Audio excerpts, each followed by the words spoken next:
নানা জল্পনা কল্পনার অবসান ঘটিয়ে প্রায় ৩ বছর পর নারায়ণগঞ্জের আলোচিত ৭ খুন মামলার রায় ঘোষণা হয়েছে।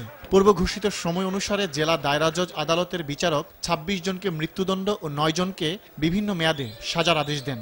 মৃত্যুদণ্ডপ্রাপ্তদের মধ্যে রয়েছেন প্রধান আসামি নূর হোসেন, র্যাবের চাকরিচ্যুত কর্মকর্তা lieutenant colonel Tarek Sayeed, major Arif Hossain, lieutenant commander Masud Rana, হাবিলদার এমদাদুল হক, আরওজি আরিফ, ল্যান্স নায়ক হীরা, বেলাল হোসেন, সৈনিক নুরুজ্জামান তৈয়ব, আসাদুজ্জামান, পুলিশ সদস্য শিহাব, কালাম, বাবুল।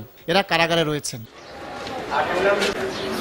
পলাতক আসামিরা হলেন কর্পোরাল মুখলেসুর রহমান, সৈনিক আব্দুল আলিম, মহিউদ্দিন আল আমিন, তাজুল, এনামুল, কামাল, হাবিবুর, সেলিম, সানাউল্লাহ ও জামাল।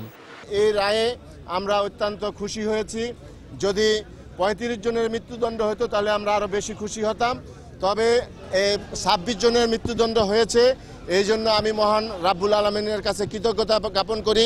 রায় ঘোষণার পর সন্তুষ্টি প্রকাশ করেছেন নিহতদের পরিবারের সদস্যরা। তারা বলেন, কাঙ্ক্ষিত রায় হয়েছে, আদালতের কাছে তারা ন্যায় বিচার পেয়েছেন। এখন রায় কার্যকরের দাবি তাদের। প্রচন্ড চাপ ছিল আমার উপরে, হুমকি ছিল অনেক, আমার প্রতি কাজে বাধা ছিল, আমাদের লোকজনকে ধরে ধরে পিঠাইতো। তারপর আমরা অনেক সহ্য করছি যে বিচারের শেষটা আমরা দেখবই। আল্লাহ পাক এটা দেখাইছে। এই রায়টা শোনার আশা অনেকদিন অপেক্ষা করছিলাম। এখন যাতে রায়টা কার্যকারিতা করা হয়, এটাই আমাদের চাওয়া। যে রায়টুকু হয়েছে, পরবর্তীতে আমরা উচ্চ আদালতের কাছে আমরা এটাই প্রত্যাশা করব, এই রায়টি যেন খুব তাড়াতাড়ি কার্যকর করা হয়। অনেক ভয় ছিল, অনেক শঙ্কা ছিল। ২ বছর ৮ মাস পর সেই ভয় ও শঙ্কাকে কাটিয়ে যে রায় প্রকাশ হলো, তাতে সন্তুষ্ট রাষ্ট্রপক্ষ, বাদীপক্ষ, এমনকি নারায়ণগঞ্জের সর্বস্তরের মানুষ। এই সন্তুষ্টির পূর্ণাঙ্গ স্বাদ পেতে পাড়ি দিতে হবে আরও অনেক পথ।